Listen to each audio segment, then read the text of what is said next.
shoes and out the door. 5, I'm alive. 6, 7, 8, feeling great. Hello and welcome back to Beyond Your Wildest Genes podcast. My name is Dr. Noah DeCoyer and I am your co-host. Today our guest is Dr. Tracy Cassels from Evolutionary Parenting. Tracy is the founder and primary writer for Evolutionary Parenting. She obtained her BA in Cognitive Science from the University of California, Berkeley, and a master's in Clinical Psychology from the University of British Columbia. She recently finished her Ph.D. in Developmental Psychology, also at the University of British Columbia, where she both studied how certain evolutionary factors affect children's empathic behavior and critically evaluated our assessment of theory of mind in children. Her academic works have been published in many peer-reviewed journals, including Physiological Assessment, PLoS One, Personality and Individual Differences, Midwifery, and more. Tracy serves as an advisor to the Children's Health and Human Rights Partnership, a nonprofit agency dedicated to ending routine infant circumcision. She previously worked at the Canadian Council on Learning, a nonprofit agency dedicated to researching myriad elements of learning across the lifespan, where her role was to critically analyze educational research to help form policy decisions at local school boards and provincial government levels. Tracy writes on the side with a group of researchers and gentle parenting advocates, including Dr. Darcia Narvaez, Dr. Kathleen Kendall-Tackett, Dr. Wendy Middlemiss, Sarah Ockwell-Smith, and Helen Stevens, who hope to expand awareness of the science and importance of attachment and evolutionary parenting. Most importantly to her, though, she is a mother to daughter Madeleine and her son Theodore, stepson Desmond, and wife to husband Brian. Hello, Tracy. How are you today? Hi, Noah. Thank you for having me. Ooh, I always have trouble running through those bios. I know. That's okay. It's a long one, too. You made me realize I need to shorten that down, I think, a bit. You know, like I mentioned a minute ago before airing, I was just on Facebook. I bumped into your site, Evolutionary Parenting, and felt that you were a great fit. So, Tracy, tell us a little bit about your story. Well, as you mentioned, I just completed my PhD, and I was in the midst of doing my research when I got pregnant with my daughter, my first child, biological child.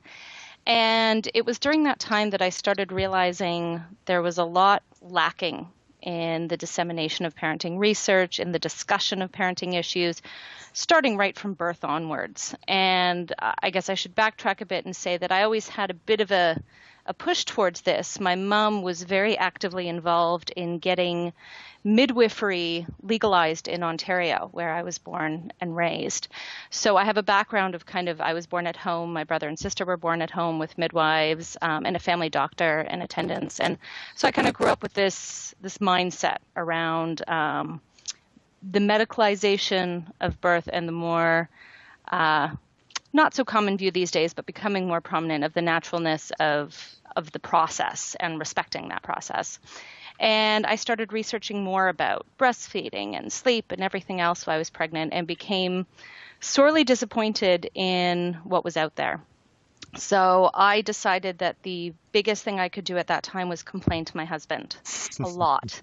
And he was very patient, and he listened to me for quite a while until he finally said, I really think you need to write something up on this. So in fact, Evolutionary Parenting was not anything I had intended on starting, but was really a byproduct of, I think, him just getting really, really sick of hearing me at every opportunity complain about one more study and what was wrong with it and everything else. So so that's really how it began. And the mindset for me at that point was really trying to get across to people that so much of the research that we hear is very myopic in its view. So when we talk about sleep research, for example, it's often looked at only from the perspective of what's efficient in terms of sleep. And I think, as any parent knows, parenting is really kind of interdisciplinary. There's a whole host of factors that need to be considered. You can't break it down to one element on its own. And my background in cognitive science was an interdisciplinary degree.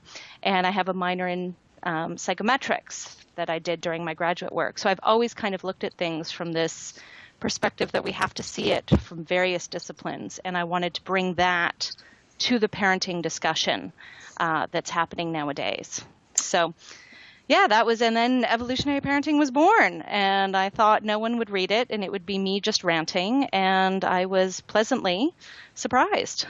You have something like 85,000 likes Around on that, Facebook, yeah, right? on Facebook, yeah, and we get well over 1 million people a year coming to check out the site. So it's kind of grown more than I would have, or sorry, page views a year. That's more than I would have imagined. So yeah, it's been quite surprising the degree to which people actually seem interested in hearing an alternative to the mainstream push of parenting these days, and a really an intellectual one. When we kind of see in politics today and everything, it feels like there's almost the death of intellectualism going on, and I've been happy to see a bit of a difference in that that's not quite the case. People are reaching out for something a bit more substantive. I couldn't agree more. Now, I'm a parent of two young boys. I'm also a chiropractor who sees children every day in my office, and I give a lot of advice, but I also caution my patients in letting them know that they're going to get a ton of advice Hmm. from every angle. Is this myopic view that you were talking about what you think is wrong with the mainstream advice provided in most books, or is it more than that? I think it's more than that. I think the biggest problem that we face in a lot of the advice is that you get a ton of experts that have zero credentials. When you look at some of the most popular books written for parenting, they're not written by anyone that has ever read a piece of research. And that's a really big problem. Yes, they may have clinical experience, but if that clinical experience is based solely on behaviorism, we know now that there's a lot of problems with that physiological and internal workings, can be very different than what we outwardly display. And you probably know that from your work as a chiropractor, that, the way we move, you can't judge everything just by what we see on the outside. Right, of course. And so that's one of the biggest problems. The other is that I think there's a push towards getting people parenting is a push towards getting people to parent in a way that's easiest for the parent. There's very little acknowledgement that the child who is the most dependent and least mature is bearing the brunt of things because parents struggle to kind of make the changes in their lives that are needed to parent in a way that enables that child to thrive. And parents don't want to hear it. It's really hard to hear that something you're doing might actually not be the best. But I think that's a really important thing for us to discuss, because with that discussion, we can start to talk about ways to shift our culture, because so much of what's wrong it's endemic to the way that our entire society works. So I think those are kind of the biggest. So it's both that when you do get experts, they're focused solely on one element of, what's efficient. But it's also such a parenting focused view. And then there's people who just have absolutely no credentials whatsoever, and based on behaviorism. So you combine all those together, and the popular mainstream advice is really a mess of what we know when we look at infant well-being and thriving. Yeah, I don't know how you feel about this, but I kind of think these quote unquote so-called experts should also be parents as well. Like when they're not parents, I think I'm just not sure how that works at all. But It's hard. I know. I question the same thing, because so often it's weird to think of someone having such a strong opinion without having children. That said, there are really great, gentle experts who, and here's the difference. There are experts who don't have children who I actually do respect, but they have degrees and an understanding of the research and the literature that would enable me to say, okay, they're really approaching this from an academic perspective, and they are an expert in that field and have views, and that's what's great. But I think, yeah, most of the kind of baby training experts don't have any of that background. So they're experts, they don't have kids, they don't have an academic background, and you're kind of going, so you're basing this off being a nanny. And no disrespect to nannies, because I was one for many years. Your understanding as a nanny is very different than your understanding as a parent, as a researcher, as a teacher, as anything else. So I think there has to be any knowledge that where these people are coming to the table from is very different than where a parent may want to be coming to the table from, which is a problem, I think, for a lot of people when they're taking this advice that really isn't coming from a place that respects their relationship with their children. And then we have the added problem of the media, who, yeah, right? I mean, they just pick up their scientific understanding and literacy in the media is pretty much abysmal at this stage. So you get the media that jumps on stories that kind of fill this cultural narrative that we want to be telling about parenting, and they don't have anyone on hand who can actually critically look at the research that they're trying to write up. So as long as it fits a cultural story, everyone seems to run with it. So I'm kind of amazed parents survive anything at all at this stage with the amount of advice coming at them from every angle. Right. Now, Tracy, I was wondering if you could define 3 terms or maybe the differences or similarities between them. And that would be evolutionary parenting, which I've never heard before, attachment parenting, which I've heard before, and gentle parenting, which is another terminology that I haven't really heard before. Okay.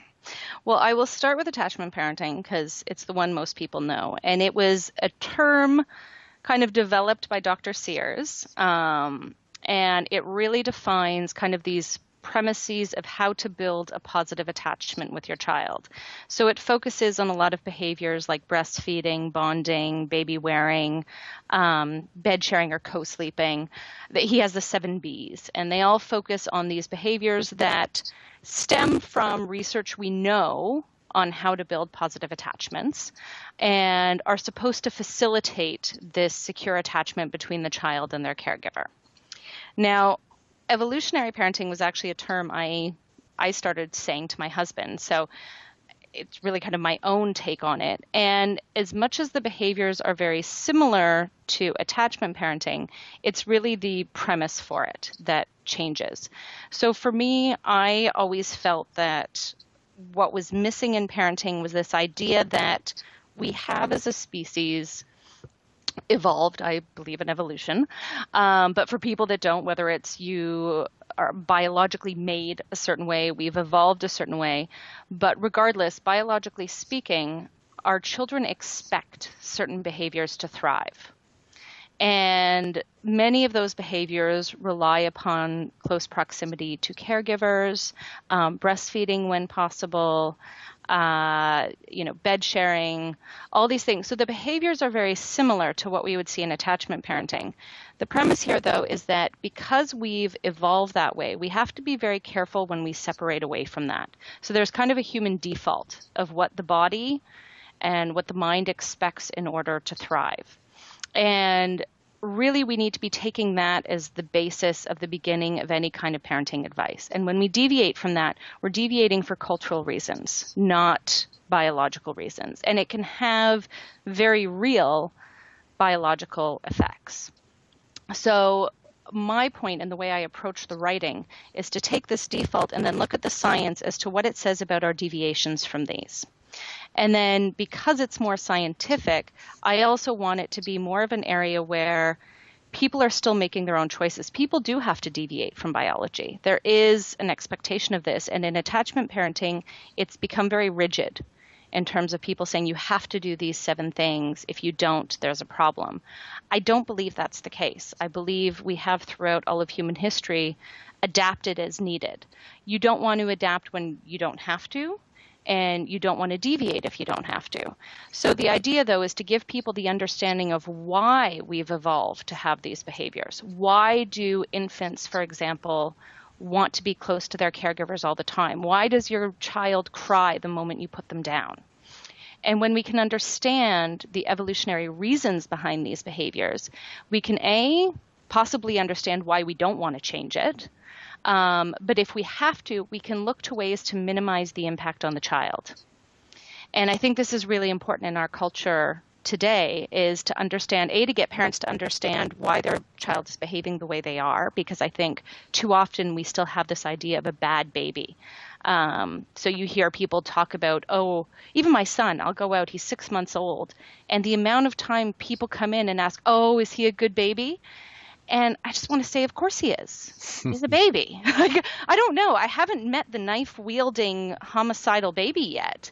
So I'm not sure what else would qualify as good or bad. I think all babies are good.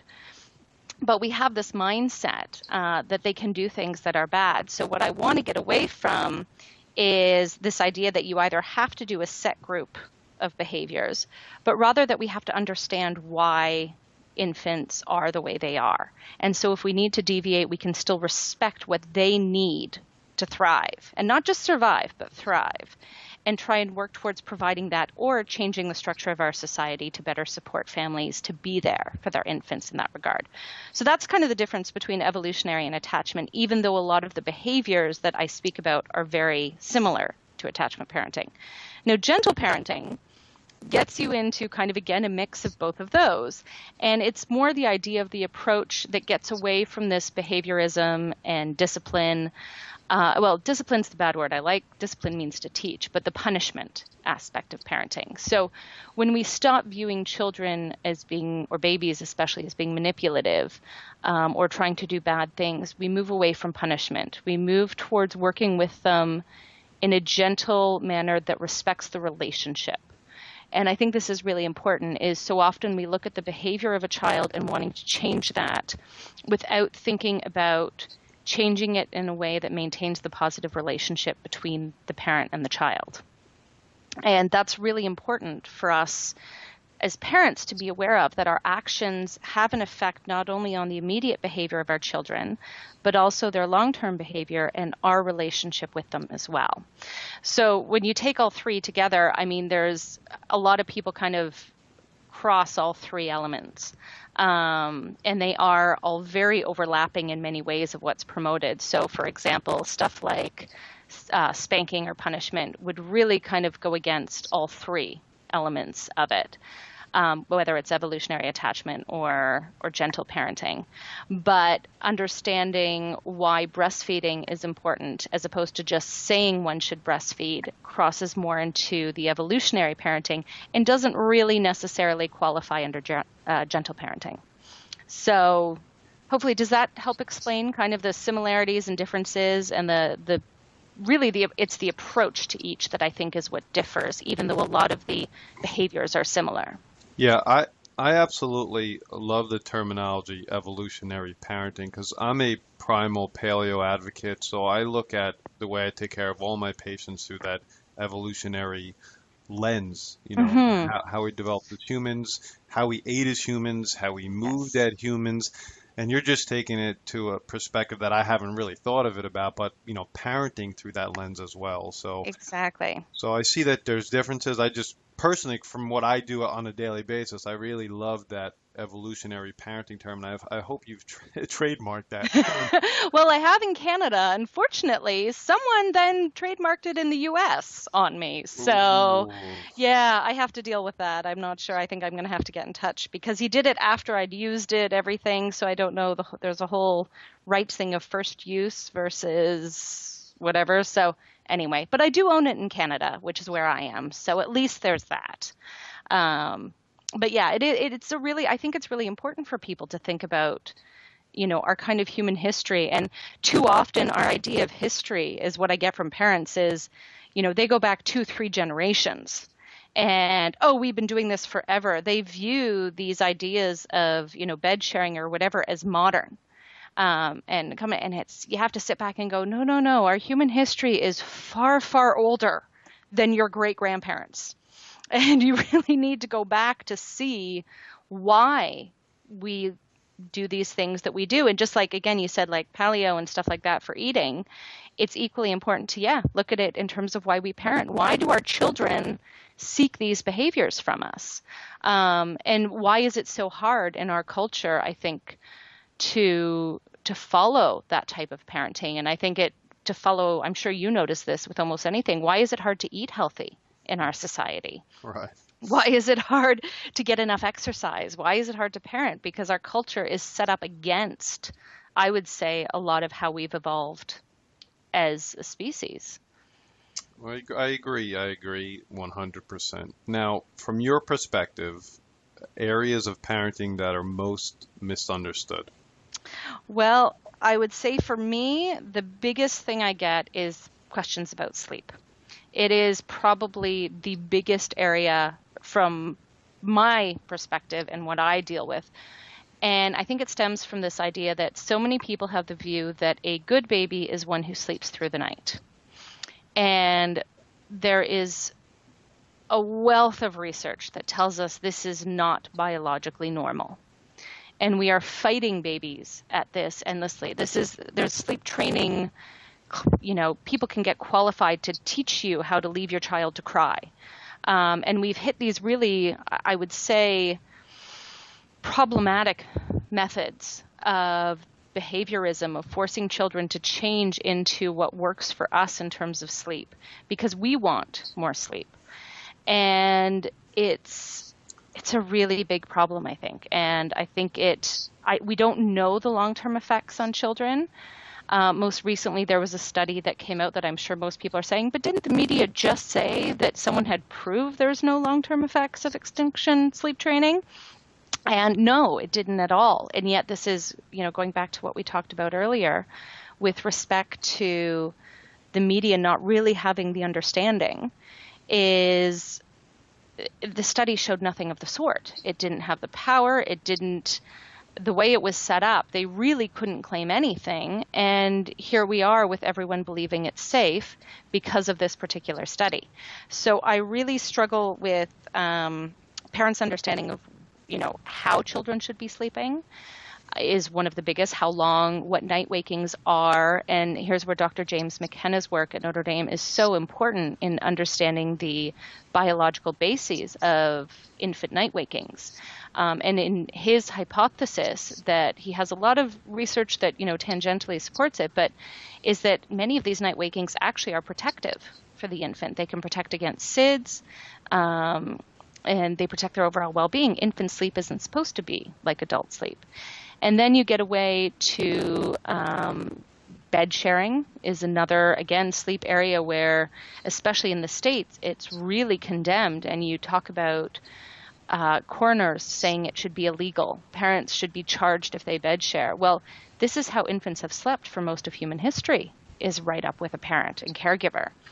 And understanding why that's important for them is completely lost. And it's, instead of talking about how our society and how our sleep arrangements have changed to possibly make that unsafe, we are just condemning it altogether at the risk of maternal mental health and infant mental health, because moms are waking up, especially if they're breastfeeding, and having to traipse around and keep themselves awake as they nurse, possibly falling asleep in more dangerous locations like rocking chairs or sofas. So they aren't getting the sleep they need. And babies are not getting that proximity that they need for development. So we now know that a lot of this passive touch that infants get when they're worn by parents or kept close at night actually helps develop their physiology, their emotion regulation, their physiological regulation. So it's really important for them as well to have that contact, and yet we're taking it away from them. So I think as a global whole, sleep is probably the most misunderstood. And part of that's probably because our culture is so poorly set up for good sleep and for a society that respects sleep and infant needs. So I think that's probably the biggest. I'd say in addition, discipline, punishment is the second area. How children learn. So discipline is supposed to mean to learn. And instead of that, we have, people punishing their children for every which thing, which stems back to behaviorism. You make a behavior undesirable, they won't do it. But as we now look at moral development, well, no, they may stop doing it in front of you, but they don't understand the why. And that inhibits their moral growth, which we also don't want. And then, of course, learning, education is another big one, where we're finally getting out to understand this push for standardized testing. Earlier teaching is really antithetical to the way that children's brains are developing and the way they take in information. And so you want to have children that are more active and engaging in their environment and not being indoors for 8 hours a day, with recess being taken away and them taking tests all the time is not conducive to them learning. So I think when we factor, all of these things, we almost have every area of parenting is a huge realm of misunderstanding. But some of them are easier for a family to deal with on a personal level than others. Tracy, touch upon breastfeeding just a little bit. I know that's a huge That's another, yes. Yeah. The minefield that is breastfeeding. Yes. Yes. So there is, that's another great area where I think there's a huge amount of misunderstanding as to its importance to overall health. So I think the biggest thing that you get in the States, especially today, is, or most Western, it's the UK, it's Australia, it's Canada, it's the US, is this belief that really there's no difference between formula and breast milk. And people give they tip their hats off to, no, we know breast is best. But really, when it comes to the way our culture views things, formula use is actually the more normal response. It's why you get people who are disgusted by breastfeeding in public or sick of people talking about it. It's a private thing that should be done separately. And it's because our society has normalized formula. And that's fine. Formula was developed for a very wonderful use. And I even say if a family wants to use it, that's their choice. But we have to look at it from the perspective of the infant, the family, and the society.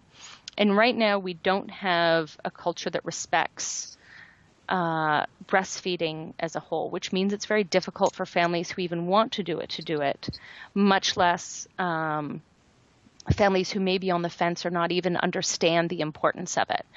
So we get a lot of articles, a lot of mainstream media hyping up books, opinion pieces, and even a bit of research that shows, potentially no difference between breast milk and formula in long-term outcomes or intelligence or obesity. And here's where I would say one of the biggest factors that's missing in the research is there are actually still a ton of findings that do show some very real, I hate saying benefits, but risks to formula because, again, the evolutionary norm is breast milk. We have evolved as a species to drink our mother's milk. And for that alone means there's going to be things in breast milk that formula cannot replicate. The fact that we don't even know all of the ingredients in breast milk means we cannot replicate them. But we do know one of the things we cannot replicate are the immunological components that are in breast milk that are not in formula. And these lead to some very early but real health differentiations, especially for babies at risk like preterm or in lower income areas. But even when we look at the research that may be more relevant to, say, a more middle class, highly educated woman, is that the research to date has always looked at what is termed kind of ever breastfed. So we're taking a look at all these people and saying, look, there's no differences in outcomes based on these women who breastfed at all and these ones who didn't. And this is very disingenuous because, again, evolutionarily speaking, we're not supposed to, breastfeed once and that's it. It's supposed to be done in what we call a biological manner, which includes breastfeeding exclusively for anywhere between 4 and 6 months. Historically, it's never been only 6 months. Cultures have introduced solids complementary with breastfeeding starting at 4 months, but usually it's been about 5 to 6. So you have exclusive breastfeeding for this period, as well as then continued breastfeeding for anywhere between, 1 and 7 or 8 years, depending on the child and depending on the culture. And that is biologically normal breastfeeding. And these are infants breastfeeding throughout the night, so they're not sleep trained to be quiet and not nurse at night.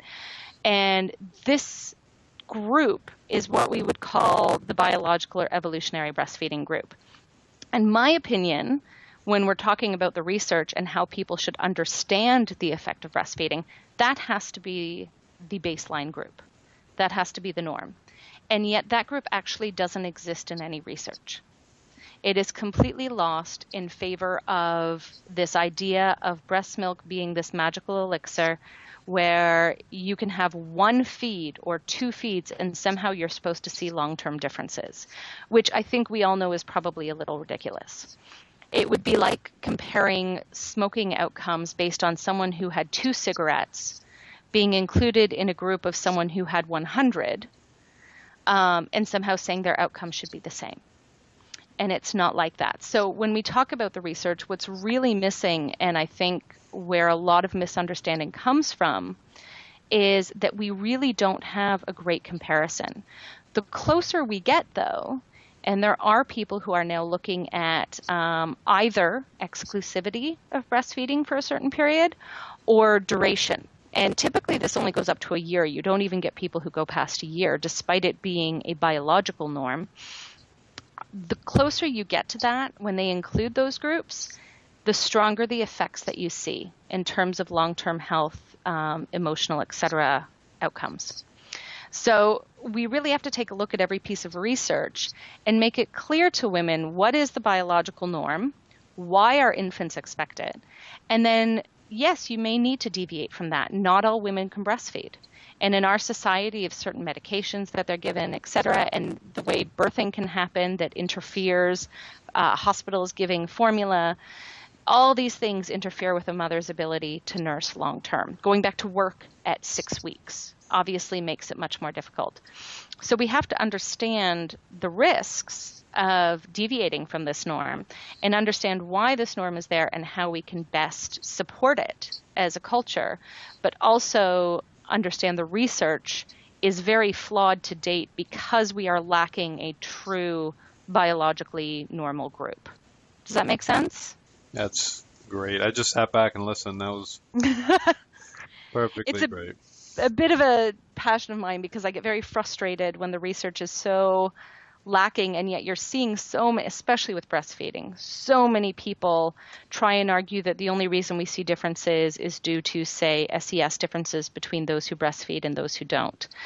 And maybe you see differences in ever breastfed between those groups because of that confounding factor. But the fact of the matter is that we can't really speak to long-term breastfeeding outcomes because we don't have this biologically normal group with which to compare our children. And that's a fault of the research, but it's also a fault of our society because getting that group is almost impossible. Finding women who haven't ever, because to have the exclusive group, you need someone who has never supplemented. And that's a very difficult find in our society, to reach a baby that's 6 months of age and has never had anything but breast milk. It's true. Very true. My mother fell into the category of when they really made it seem like formula was so much safer than breast milk in the mid 70s, and I was not breastfed. Yep. My brother and sister, however, were breastfed.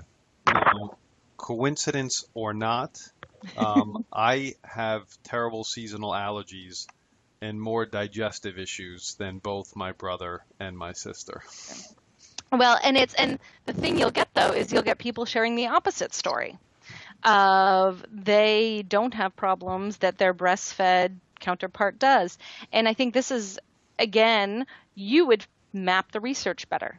You fit on to the risks of, yes, allergies and gastrointestinal issues are ones that seem to be linked to breastfeeding, or rather not breastfeeding. Whereas others have different outcomes and issues. Their healthy baby, whereas their friend who's breastfed has all these allergies and problems. Well, I think what people miss is that it's not just breastfeeding. It's not like there's only one factor that affects our health. There's so many factors that affect our health and our outcomes. There's genetics, there's the rest of our environment. But to deny that breastfeeding plays any role is, from my perspective, it's rather silly. It's the whole notion that somehow being fed the food that we have evolved to eat has zero impact on our well-being, or rather deviating from that, makes no sense to me whatsoever. That we can somehow replicate something or even improve upon it when we don't even know what's in breast milk is ludicrous. So, I mean, it really is. It's just, it seems to be lacking any common sense with that argument there. And yet it's still being made all the time. And often it also gets brought into this other misunderstanding of sleep. People still believe that they need to feed their child formula to sleep longer. And, you know, we should say that should also be a big clue to people, is that if perchance it does lead to children sleeping in longer bouts, that means it's fundamentally changing their physiological response to a basic physiological act of sleeping. Shouldn't that signal to us that something weird is going on? That maybe we want to look at this a little deeper. If it's having that strong an effect, we need to be concerned about it. So. Well, Tracy, I could talk to you and this topic for hours. Our time is up today. This absolutely brilliant interview. I'd love to have you back highlighting some of these topics. Oh, I would love to be back. There's so much research out there to share that I hope people can get a good take on. Yes. Now, do you have any last words for our audience, and how can they get in touch with you, your site? What's the best way? Well, I would say the last words are to be very careful about what you hear and what you take. And if you take anything to your approach to parenting, it's go back and ask, you know, why might my child be doing this? What is the reason? Can I try and understand that before trying to change it? And I think that can help us in the long term in a lot of areas in the way we approach child rearing more generally. In terms of reaching me, well, I have the website, which is just www.evolutionaryparenting.com. There's also a Facebook group, which, as you mentioned, has about 85,000 people. It's a page, but about 85,000 people on there. And we're always chatting about new research and ideas and topics, and parents ask questions and get advice from other people on the page there. You can also contact me directly. I do consulting with families one-on-one to help them with their particular problems. And you can reach me at Tracy, Tracy, at evolutionaryparenting.com. That email address is also on the website. And I think that's the only ways I have to reach me. But thank you so much for having me. Well, I loved every minute of the interview. We greatly appreciate your time today. I know people are going to reach out and contact you, and we're going to have you back on again for sure. I would love that. Thank you for doing what you do and sharing all this with everyone. It's wonderful. My pleasure. My name is Dr. Noah DeCoyer, your co-host, and you are listening to the Beyond Your Wildest Genes podcast. If you like what you've heard today, please share this with your friends and family and encourage them to subscribe on iTunes. And for those listening, if you love this great interview, positive reviews helps us just grow on the charts in iTunes and helps more people get this message. Have a fantastic day, and as my oldest son Hayden says, be awesome and never unawesome.